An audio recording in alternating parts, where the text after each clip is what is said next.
Eu saúdo os irmãos com a graça e a paz do nosso Senhor Jesus. E nessa noite é um privilégio que nós temos, mais uma vez, de podermos, reunidos como igreja, aqui ou nas casas onde os irmãos estiverem, podermos compartilhar a palavra do Senhor. E nessa noite, irmãos, eu vou dar continuidade, vou finalizar uma reflexão que nós tínhamos começado no mês passado, num dos cultos, não lembro exatamente a data, mas enfim, os irmãos talvez lembrem aí quando começar a falar, sobre um tema que eu dei naquela noite, né, sobre a nova vida em Cristo. Foi uma reflexão fundamentada, baseada na carta de Paulo aos Colossenses. Gostaria que os irmãos pudessem, nesse momento, acompanhar a leitura.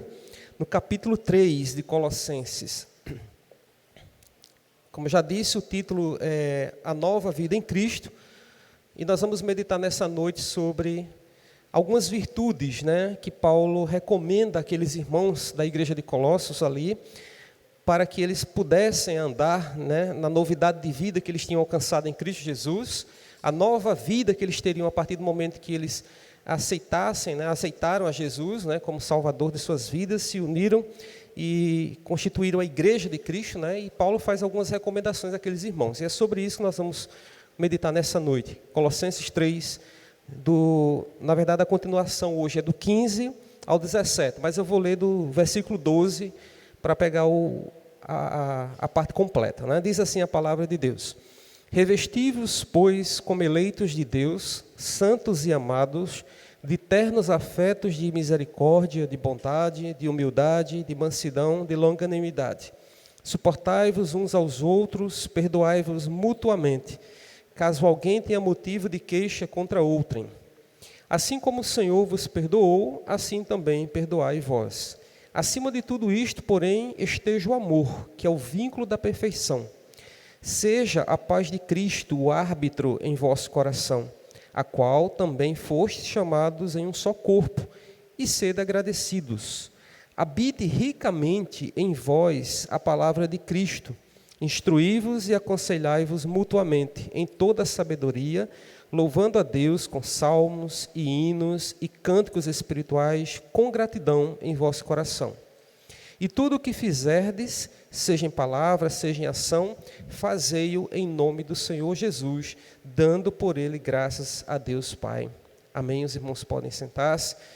E, como eu já disse, nessa noite nós vamos meditar nessa porção e, particularmente, nós vamos dar continuidade aos versículos 15, 16 e 17, já que nós já tínhamos feito essa exposição. Então, para lembrar um pouco, né, já faz uns dias, para recuperar um pouquinho o contexto do que nós falamos anteriormente, essa carta, irmãos, ela é escrita pelo apóstolo Paulo, aqueles irmãos, aquela igreja, a igreja de Colossos, né? E Paulo tinha uma preocupação quando ele escreveu, né, como apóstolo que cuidava, né, das igrejas, né, ele não tinha estado ainda presente com aqueles irmãos, mas tinha um servo do Senhor que era companheiro de missão dele, que é o Epáfras, né, já tinha estado e tinha trazido um relato, e aí era o filho na fé também de Paulo, e Paulo ele está preocupado com aquela igreja, com aquela comunidade de irmãos, né, por conta de que aqueles irmãos estavam meio que sendo assediados, né, por heresias, por ensinamentos falsos, por ensinamentos errados. E que ensinamentos eram aqueles? Eram ensinamentos que provinham ainda do judaísmo, ou seja, aqueles irmãos ainda estavam observando, de certa forma, alguns rituais judaicos, da religião judaica. Ou seja, de uma certa forma, aqueles irmãos, aquela igreja, estava anulando, em parte, o sacrifício de Cristo na cruz do Calvário. Ou seja, é como se eles estivessem dizendo que o sacrifício de Cristo, a morte de Cristo na cruz do Calvário, não era suficiente para salvá-los. Por quê? Porque eles acreditavam ainda num dos rituais muito importantes do judaísmo, que era a circuncisão.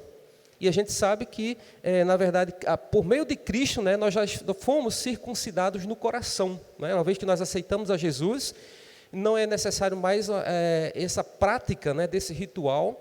E Paulo escreve para aquela igreja porque alguns irmãos ainda estavam observando esse ritual, estavam preocupados com esse ritual, e havia alguns ensinamentos equivocados, alguns ensinamentos errados. E além disso, irmãos, além do judaísmo, também existiam algumas doutrinas erradas, algumas doutrinas filosóficas, como, por exemplo, também o próprio culto, adoração aos anjos. Aqueles irmãos, é como se a igreja hoje aqui, por exemplo, de repente, em vez de seguir só a palavra de Deus, fosse dar ouvidos a ensinamentos de anjos. É uma coisa meio estranha. E Paulo, quando ele toma conhecimento daquilo, ele fica preocupado e escreve essa carta para aqueles irmãos, falando sobre uma série de coisas, inclusive, no primeiro capítulo, no versículo 13, nós temos uma parte ali belíssima, do versículo 13 até o 23, no capítulo 1, em que Paulo ele vai mostrar a excelência da obra e da pessoa de Cristo. Quem é Jesus? Quem é Cristo? Qual é a obra, né? A excelência dessa obra, quando ele vai dizer, olha, meus irmãos, Cristo nos libertou do império das trevas e nos transportou para o reino da luz. Ele é a imagem do Deus invisível, é o primogênito de toda a criação. Nele foram criadas todas as coisas, né, visíveis e invisíveis. Então, Paulo faz uma apresentação maravilhosa, belíssima, da obra e da pessoa de Jesus Cristo. Porque depois ele vai dizer o que é que isso implica. A partir do momento que a gente agora tem uma profissão de fé em Cristo Jesus, isso ocorre uma mudança, isso provoca uma mudança de vida. E aí, quando ele chega no capítulo 3, ele vai dizer para aqueles irmãos o que é que isso implica. Uma vez que agora nós estamos unidos em Cristo, um Cristo glorificado, não é um Cristo morto mais, mas é um Cristo glorificado, o que é que significa? Quais são as implicações a partir do momento agora em que eu estou unido a Jesus Cristo? E Paulo vai dizer no capítulo 3, antes de chegar nos versículos que a gente leu, ele vai mostrar quais são os resultados da união do cristão com Cristo Jesus. Ele vai dizer que os vícios são abandonados. E ele vai dizer, do versículo 5 até o versículo 11, ele vai dizer, olha, façam morrer ou matem, né, a vossa natureza terrena. Façam morrer. Aí ele vai citar quais são os vícios, ou digamos assim, as inclinações dessa natureza da carne. Prostituição, impureza, lascívia, desejo maligno, avareza, idolatria.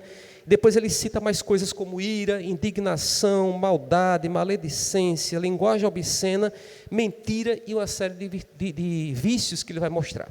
E ele vai dizer, vocês precisam se despir, né? Tirar essa roupa, digamos assim, despir, a palavra que ele usa, e não só se despir do velho homem, mas precisam agora, ele usa no versículo 10 a palavra revestir, né? Ele diz aí, vos revestistes do novo homem que se refaz para o pleno conhecimento segundo a imagem daquele que o criou.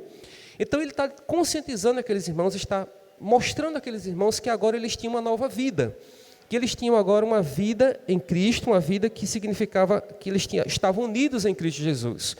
E em vez dessas vestes velhas, né, que ele mostra aqui os vícios, os problemas, ele vai dizer, revestivos, no versículo 12 ele recomenda aí, revestivos, pois, e vai dizer quais são as roupas novas que aquela comunidade, que os cristãos deveriam vestir. E ele cita, né? Misericórdia, bondade, humildade, longanimidade, mansidão, perdão, o suporte uns aos outros. E termina o 14 dizendo, sobre tudo isso, ou seja, além de todas essas coisas, sobretudo o amor, que é o vínculo da perfeição.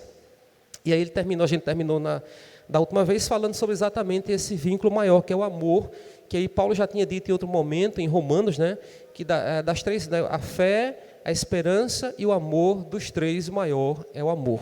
E aqui, novamente, ele coroa todas essas virtudes com o amor. No texto que a gente está lendo agora, no versículo 15 e diante, ele dá continuidade a essas recomendações, a essas exortações àquela comunidade, né? É interessante porque ele vai mostrar a importância de como aquela igreja poderia se conduzir. E quando eu digo aquela igreja, eu não estou dizendo que a carta era específica para a igreja, ela foi escrita para os irmãos de Colossos, mas ela é válida para nós hoje. É como se essa carta também estivesse sendo dirigida à segunda igreja evangélica congregacional em João Pessoa, à igreja Assembleia de Deus, à igreja Batista, enfim, a igreja do Senhor reunida aqui nas denominações. Ela tem a mesma validade, as mesmas recomendações, as mesmas orientações. E aí vai mostrar exatamente a relevância de aquela igreja saber como é que ela deveria se portar, como é que ela deveria caminhar aqui. E aí no versículo que nós lemos, né, 15, ele vai falar sobre um tema muito importante, que é sobre a paz, né? Seja a paz de Cristo o vosso, ou o árbitro, né, em vosso coração. Em outra versão diz assim, e a paz de Deus, para a qual também fostes chamados em um corpo, enfim. Mas ele vai dizer que a paz de Deus, a recomendação, e a paz de Deus reine ou domine. E aí quando eu estava meditando nessa palavra, eu fiquei pensando, se tem uma coisa que nós precisamos nos dias de hoje, né? A gente vive tempos conturbados, muito turbulentos, é de paz, né? E é difícil, a gente vive hoje sendo, todo momento a gente está, seja no ambiente familiar, seja no ambiente de trabalho, seja no ambiente de igreja, seja no ambiente da rua, a gente vive num ambiente turbulento, de muita pressão. E a paz é um desafio na nossa vida, né? A paz interior, essa paz que nos dá tranquilidade, que nos dá segurança, que nos dá firmeza. Mas veja, quando ele diz aqui, seja a paz de Cristo o árbitro em vosso coração, a gente sabe que ele está falando aqui primeiramente de uma paz que já foi conquistada em Cristo Jesus. Nós estávamos em desunião com Deus, nós estávamos distantes de Deus, separados de Deus. E Jesus ele se coloca como esse mediador, é esse que estabelece o conflito, a guerra, a hostilidade que existia entre o homem e Deus foi rompida, foi quebrada por meio de Cristo, né? O sacrifício de Cristo nos traz a paz. O que é que Paulo diz lá em Romanos, que é um texto muito conhecido nosso, capítulo 5, e o versículo 1 ele deixa muito claro, quando diz assim: justificados, pois, mediante a fé, temos paz com Deus. Por meio de quem? De nosso Senhor Jesus Cristo. Então, Cristo já conquistou essa paz, né? Esse conflito, essa separação, essa barreira que havia entre nós, ela já foi rompida. Isso, irmão, já é motivo de grande alegria. O que Paulo está querendo dizer, inclusive ele diz no versículo, né, no finalzinho do 15, irmãos, sejam agradecidos, porque a paz já foi conquistada em Cristo Jesus, né? A briga que existia, né, a separação entre vocês e Deus, já passou, né? O escrito de dívida que existia entre, né, em nome de vocês, já foi rasgado, não tem mais nenhuma, a paz já foi estabelecida. Então, quando ele diz que seja a paz de Cristo o árbitro em vosso coração, inicialmente ele está se remetendo aqui já a essa paz que tem a ver com a obra de Jesus Cristo, com a obra, com a pessoa, com aquilo que Jesus representa para todos nós. Mas é claro que ela não se limita apenas ao nosso relacionamento com Deus, a paz que foi estabelecida nesse plano vertical, né, entre nós e Deus. Mas é uma paz que também está nesse plano, ó, horizontal, essa paz que nós temos aqui uns com os outros, essa paz que nós temos com os nossos, seja na família, seja no trabalho, embora muitas vezes nós sejamos desafiados a ter essa paz abalada, né, até essa paz interrompida, mas a paz que nós conquistamos em Cristo Jesus, ela nos assegura e ela atua em nós de forma que nós conseguimos também ter essa paz no plano horizontal, nas nossas relações humanas e interpessoais como igreja. E aí veja o que ele diz, né? Seja a paz de Cristo o árbitro em vosso coração. Inclusive aparece essa palavra árbitro, que é uma palavra que normalmente é usada em dois campos. No campo jurídico, o árbitro, o juiz também, no campo da justiça, mas também o árbitro no esporte, né? Como aquele que decide, que toma decisão. O que Paulo está dizendo aqui é que a paz de Cristo, essa paz que nos reconciliou com Deus, seja isso que defina também nossos relacionamentos, ou seja aquilo que esteja na base das nossas relações, dos nossos relacionamentos, sejam relacionamentos familiares, sejam relacionamentos com amigos, sejam relacionamentos com colegas de trabalho, seja relacionamento com os vizinhos, todo tipo de relacionamento, né?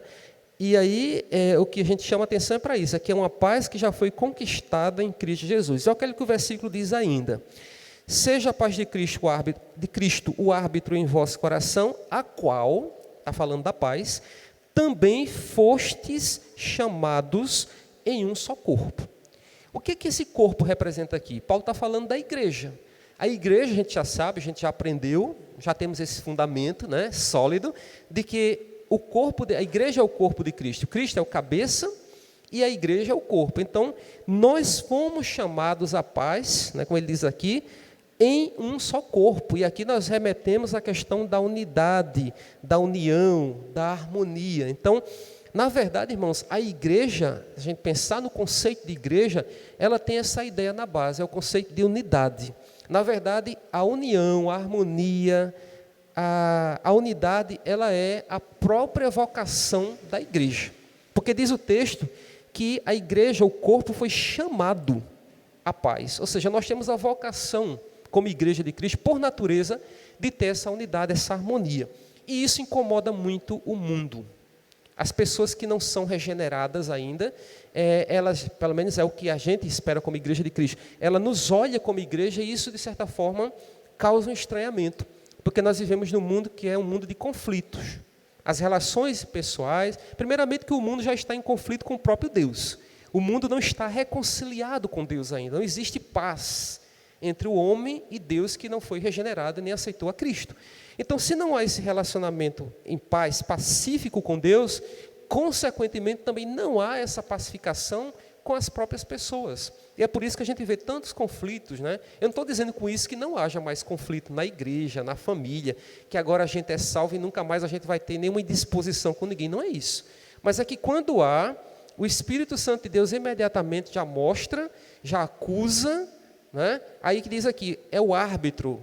A paz de Deus que está em nosso coração é o árbitro. Esse árbitro chama a gente à responsabilidade, dizendo, olha, tem alguma coisa aqui errada que precisa ser restabelecido. Na comunhão precisa ser restabelecida, a paz precisa ser restabelecida.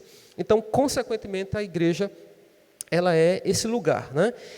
Romanos, Paulo escreve aos Romanos, ele diz algo muito interessante no capítulo 12, Romanos 12, versículo 18, ele já fala sobre isso também.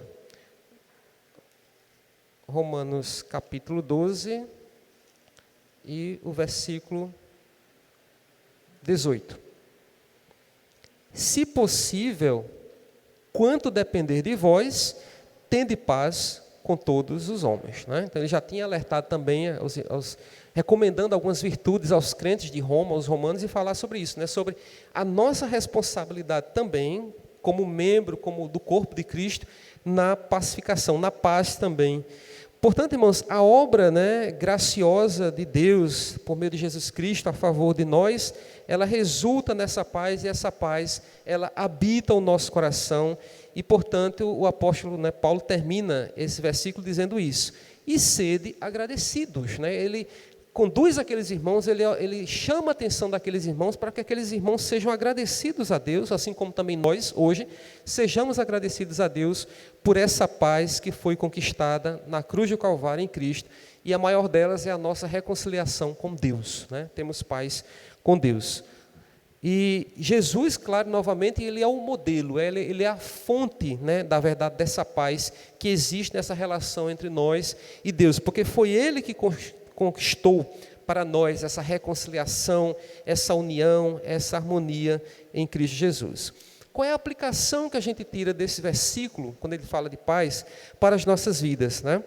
É que muitas vezes nos nossos relacionamentos, né, interpessoais, seja na família, seja no trabalho, seja onde for, muitas vezes a gente acaba às vezes magoando, entristecendo, às vezes ferindo alguém, mas quando isso acontece, né, a gente sabe que as nossas ações, elas estão de acordo com a Escritura, com a Palavra de Deus, e quando isso acontece, o próprio Espírito Santo de Deus nos avisa, nos ajuda, né, a ver, a compreender que algo está errado e que, portanto, precisa ser consertado. Do mesmo modo também como o próprio Espírito de Deus, ele nos dá uma paz, uma tranquilidade interior, quando nós estamos em paz com os irmãos, quando nós estamos indo em encontro, né, ao encontro da Escritura, quando a gente está ali alinhado, né, à Palavra de Deus, a gente sabe disso.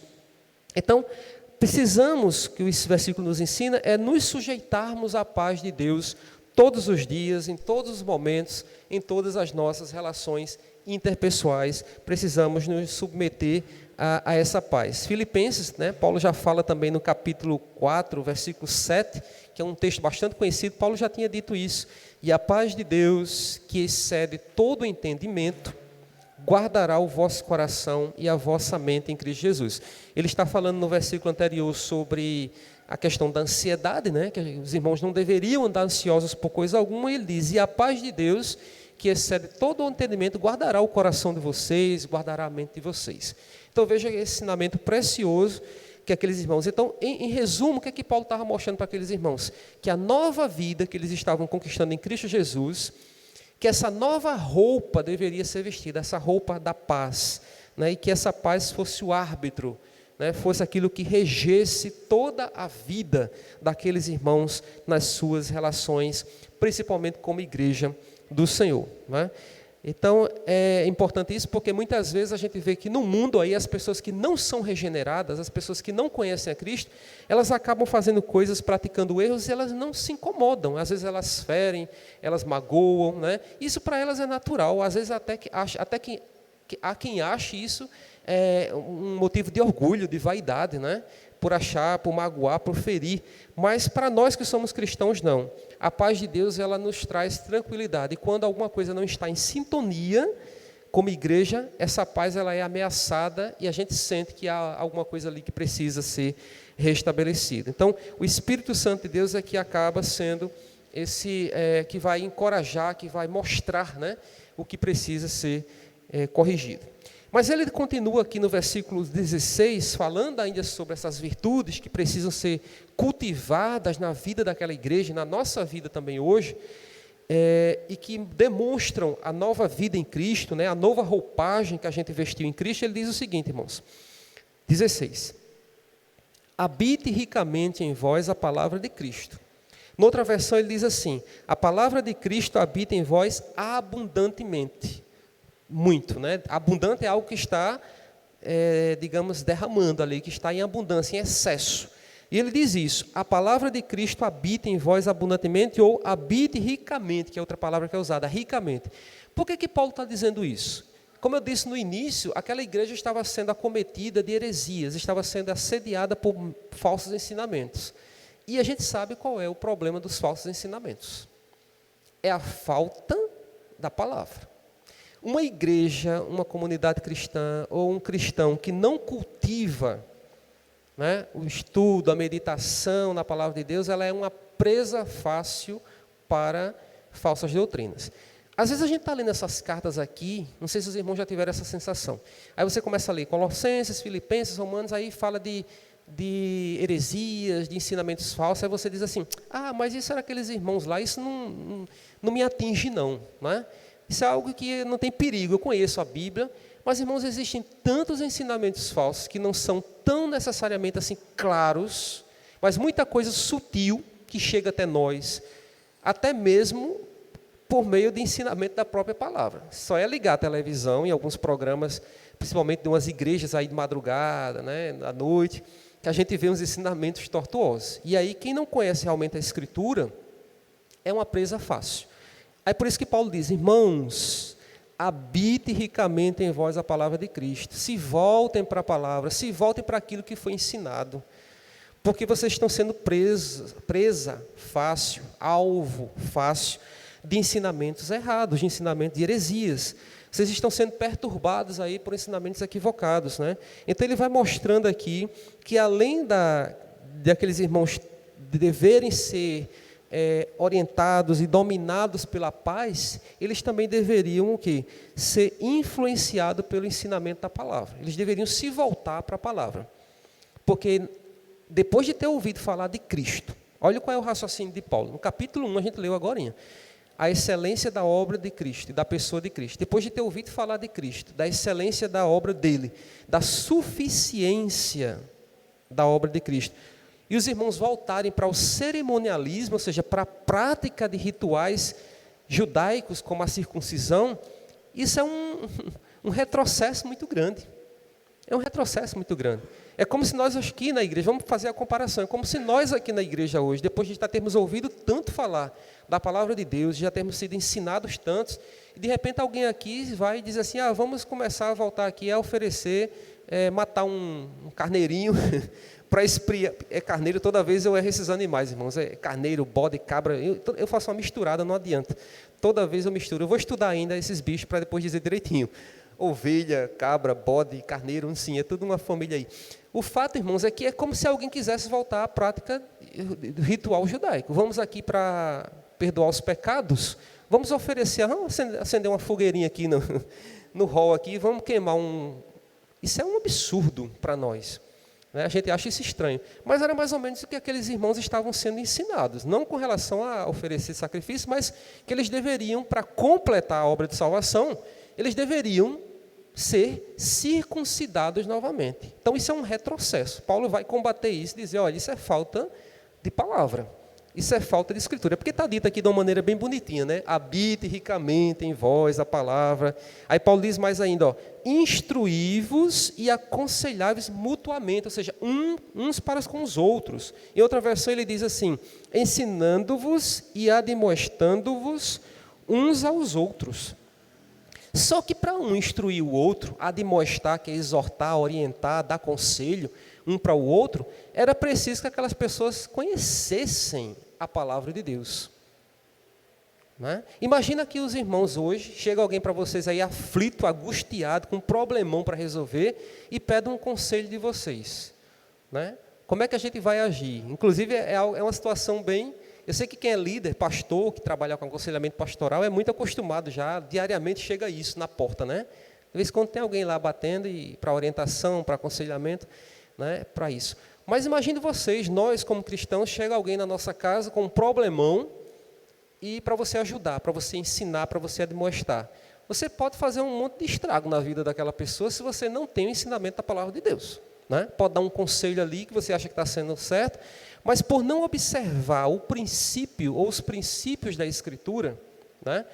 Por exemplo, chega um irmão na minha casa, aperreado por sentar com dinheiro, eu digo assim, irmão, vamos procurar uma agiota para resolver a situação? Né? Quer dizer, eu posso estar empurrando o irmão para um precipício, né? É melhor fazer uma vaquinha lá no Facebook, ou lá na rede social, e ajudar, né? Ou fazer uma campanha. Mas assim, irmãos, a gente precisa ir para o princípio, né, da palavra de Deus. Estou dando um exemplo aqui, mas aqueles irmãos precisavam de um crescimento na palavra. E Paulo diz isso, instruí-vos, aconselhai-vos em toda a sabedoria. E qual é a fonte da sabedoria? É na palavra de Deus. Nós não temos sabedoria, capacidade de nós mesmos, por mais maduros que alguns sejam, que nós sejamos, mas sempre precisamos e dependemos da sabedoria, da Escritura. Por isso que é importante conhecer a palavra, né? Por isso que é importante ouvir e conhecer a palavra de Deus. Ainda bem que a Bíblia diz que a fé vem pelo ouvir, porque se fosse pelo ler, aí era mais complicado, porque tem gente que não sabe nem ler, né? Mas a fé vem pelo ouvir. Então, ouvir a palavra de Deus, mas no sentido assim, irmãos, e que a fé vem pelo contato, pelo estudo, pela meditação, pelo alimento que é a palavra de Deus.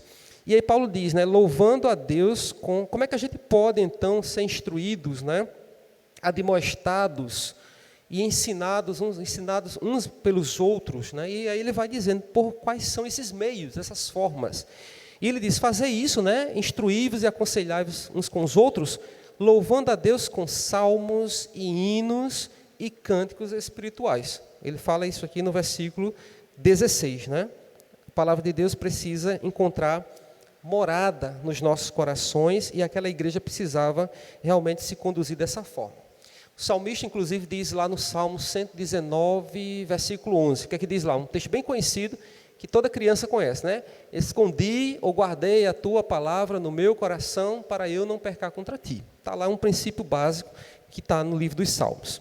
E aqui ele diz, né, que aqueles irmãos deveriam admoestar, instruir, ensinar uns aos outros por meio de salmos, por meio de cânticos, por meio de hinos. E é interessante porque quando ele fala de salmos, de hinos, ele remete inclusive para os hinos, né, o inário do próprio Antigo Testamento, né, que o livro dos Salmos era o inário. A gente inclusive tem o nosso aqui, chamado Salmos e Hinos. Né?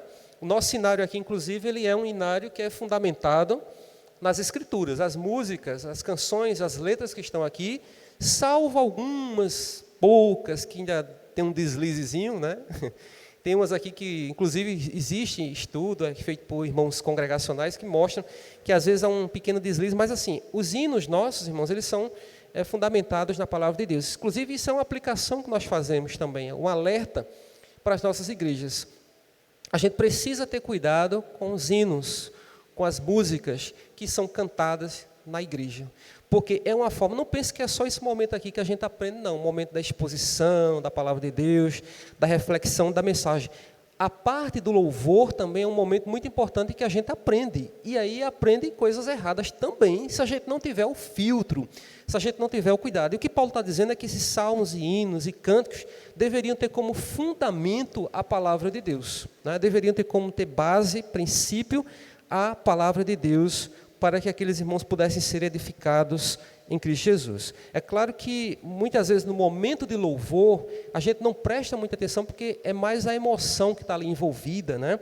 A gente está cantando, no momento da exposição a mente está mais fixada, mais ligada naquilo que a gente está dizendo, vocês estão ouvindo aqui, estão acompanhando o raciocínio, né, as palavras, mas na hora do louvor a gente está ali meio que, e às vezes a gente está cantando coisas, né, que a gente não sabe que está cantando. Eu lembro muito de um congresso em que eu estava há muitos anos atrás, um congresso, enfim, acho que era do DEMEC. E eu lembro que foi um congresso que marcou, porque foi um congresso em que houve até, assim, foi o chamado de uma pessoa, da missionária que hoje está na Espanha, que é a missionária Tatiana. E aí eu lembro que nesse dia foi cantado um hino. Eu acho que esse hino, se eu não me engano, é do Ministério de Louvor Diante do Trono. E tem uma parte do hino, é um hino belíssimo, lindo, mas diz assim: irei contigo onde quer que fores, meu Senhor, o teu chamado cumprirei na alegria ou na dor. E aí quando terminaram de cantar esse hino, acho que o dirigente ou a pessoa que estava pregando disse assim: vocês ouviram o que é que vocês cantaram agora há pouco, assim, de uma maneira muito empolgada, aqui, muito, né, emocionada. Irei contigo onde quer que for e cumprirei o teu chamado na alegria ou na dor. Aí ele perguntou: vocês estão preparados mesmo para cumprir o chamado de Deus na alegria ou na dor? Né? Quer dizer, quantas vezes a gente está cantando uns hinos que, não sei se os irmãos já pararam, né, para pensar, mas tem coisas muito fortes que a gente diz por meio da letra, né, da música, da canção. E é interessante observar que muitas vezes, é por isso que há um cuidado muito grande com as canções que são trazidas para a igreja, porque elas podem também, eu estou falando aqui, não é um ensinamento errado, claro, mas é algo que é um compromisso que você assumiu ali na canção. Eu irei contigo, né, cumprirei o chamado na alegria ou na dor. Você está disposto mesmo a cumprir, né? Mas também há ensinamentos errados que muitas vezes são propagados por meio dos hinos. É por isso que a igreja séria, a nossa, graças a Deus, tem tido esse cuidado, né? O Ministério de Louvor, pelo que eu sei, sempre passa as letras para o pastor dar uma olhadinha, para ver se não tem nenhuma heresia, porque existem muitas canções aí que têm muitas coisas erradas. Então, Paulo está dizendo: olha, vocês procurem se aprofundar na Escritura, habite ricamente, ou noutra versão, abundantemente, ou seja, essa palavra de Deus vocês têm que conhecer mais, porque fazendo isso vocês vão realmente estar preparados para essas heresias, né? Paulo sabia do contexto daquela igreja, das heresias que estavam tomando conta daqueles irmãos. O que é que nós podemos trazer como aplicação ainda em relação a esse versículo 16? A gente vê hoje, irmãos, e é uma preocupação muito grande com um número muito grande de evangélicos, de cristãos que têm negligenciado essa questão da palavra de Deus, né? E por isso mesmo são pessoas que estão vulneráveis a ensinamentos errados, né? Há uma negligência muito grande. Não sei se é o tempo que a gente vive, que é um tempo de muita correria, de muita luta, não sei. Mas a gente precisa realmente ter uma disciplina, e isso vai requerer muito em nós, para a gente poder ter o tempo da palavra de Deus, ouvir a palavra de Deus, meditar na palavra de Deus, ou seja, ter o tempo para conhecer a palavra, porque é conhecendo a Escritura, a palavra de Deus, que a gente adquire consistência. Aí não tem comparação melhor, é alimento. O que é que faz cada um de nós estarmos aqui hoje em pé? É porque todo mundo aqui comeu, pelo menos uma vez hoje no dia comeu. Se você tivesse se alimentado ontem e não tivesse comido mais nada, talvez você estivesse aqui hoje com uma tontura, um mal-estar, alguma coisa estaria incomodando no corpo. E amanhã pioraria, e depois pioraria, até que você realmente de vez caísse. É da mesma forma espiritualmente. Quando a gente passa um dia sem se alimentar, nem que seja de uma porção da Escritura, sem trazer a palavra de Deus à nossa mente, a gente não só está deixando, né, de se alimentar, de se fortalecer em Deus, como cada vez mais você é um alvo de tudo aquilo que vem de encontro a você. As flechas, né, do maligno, os dardos inflamados do maligno, toda hora, a sua mente é uma presa fácil, os pensamentos, as emoções, e aí, irmãos, é um buraco sem fundo. Né? Por isso que a gente precisa se voltar, a importância da palavra é muito grande, não é só aqui na igreja, na terça, na quinta, no domingo de manhã e domingo de noite, pode parecer muito, mas não é não, não é muito, pelo contrário, se a gente olhar direitinho, são 30, 40 minutos aqui, por exemplo, dia de hoje, olha, a gente teve o dia todinho aí exposto a todo tipo de tentação, a todo tipo de flechas, de dardos inflamados do maligno. E 40 minutinhos aqui na igreja, ouvindo a palavra exposta. Né? Então, veja, é pouco tempo, é desigual. Né? Então, por isso que Paulo chama a atenção aqui disso. E, por fim, ele vai para o versículo 17. Né? Sim, ainda só fechando aqui no versículo 16, a palavra de Deus habitando ricamente, abundantemente naquela igreja, e em nós também hoje, como igreja do Senhor, é uma forma de estarmos fortalecidos e aprofundados, e não mais sermos superficiais no conhecimento da palavra de Deus. Quanto mais a gente conhece a Deus e a sua palavra, mais fortalecidos a gente fica, inclusive para os dias de adversidade e de luta. Né? As lutas, as dificuldades que a gente passa na vida, elas são vencidas, digamos, elas são suportadas ou superadas quando a gente tem conhecimento da palavra de Deus, que a gente traz à tona todas as promessas, os ensinamentos, e na oração, que é quando a gente está em diálogo constante com Deus. É só dessa forma, não existe outra de forma alguma. Fechando aqui, ele diz o versículo, né? E tudo isso, né, tem que ser feito com gratidão em vosso coração. Por que Paulo está dizendo que tem que ser feito com gratidão? Porque aqueles irmãos deveriam olhar para o sacrifício de Cristo, olhar para a obra, para a excelência da obra e da pessoa de Cristo, e ver o que é que nós conquistamos com tudo isso. Né? Ou seja, a que patamar nós chegamos quando nós estamos agora nessa nova vida, quando nós estamos nos revestindo dessa nova vida em Cristo Jesus, com essas virtudes todas que ele está aconselhando aqui. A fumaça está agoniando. Só um instante, irmão. Eu sou alérgico à fumaça, aí já estou sentindo a voz aqui já embargando, mas vamos terminar. Então o versículo 17 diz assim: e tudo o que fizerdes, seja em palavra, seja em ação, fazei-o em nome do Senhor Jesus, dando por ele graças a Deus, né? Dando ele graças a Deus Pai. Né? Então aqui ele termina esse versículo, né? Essa conclusão aqui, estimulando aqueles irmãos, os colossenses, a reconhecerem que a autoridade, né, de todas essas coisas que ele está ensinando, essas virtudes todas, só eram possíveis por causa de Cristo Jesus. Né? Ele leva os irmãos, reconheçam a autoridade de Cristo, né? Essa autoridade que Cristo exerce na vida de vocês, de modo que tudo que nós fazemos, o versículo diz, né? E tudo que fizerdes, seja em palavra, seja em ação, tudo é no nome de Jesus, tudo é debaixo da autoridade de Jesus, tudo é por causa de aquilo que Cristo conquistou por nós na cruz do Calvário. Né? Ele diz esse fazei tudo aqui, que está no versículo 17, ele está retomando tudo que ele vai falando no versículo 12, 13, 14, né? A misericórdia, a bondade, humildade, mansidão, longanimidade, perdão, paz, amor. Irmãos, como é que eles tinham conquistado tudo isso se não fosse Cristo Jesus? Tudo isso foi conquistado. Então, é por isso que, mais uma vez, Paulo diz aqui no final, dando por ele graças a Deus. Todos os dias, como igreja, a gente precisa dar graças a Deus por Jesus. Todo dia, a primeira oração que você deve fazer antes de pedir qualquer coisa é dizer: Deus, obrigado por Jesus. Porque tudo que Paulo está ensinando aqui, que a gente tem que cultivar e que mostrar como igreja e desenvolver como igreja, é tudo por causa de Cristo. Se a gente pegar só um aqui, por exemplo, humildade, ou pegar outra aqui, mansidão, por exemplo. Essa semana eu me irritei com um banco, estava na fila de um banco, problema seríssimo para resolver, 2h30 de espera, tentando resolver uma coisa, procurando o gerente, e eu perguntava a um funcionário, não está não, chegou não, e o cara circulando na minha frente, na agência, eu não sabia quem era, e o cara passando na minha frente, ia para um guarda, não chegou ainda não, não chegou ainda não. Quando deu 2h30 que o cara não chegou, aí eu procurei, vem cá, quem é fulano? Aí, por coincidência, era o próprio, ele disse, sou eu. Meu amigo, eu estou aqui há 2h30 vendo você passar para aqui, isso é a equipe todinha mentindo. Aí, irmãos, é a mansidão que na hora a gente se exalta, né? Graças a Deus que ele foi muito compreensivo, foi muito tranquilo, assim, um problema seríssimo para resolver da minha avó.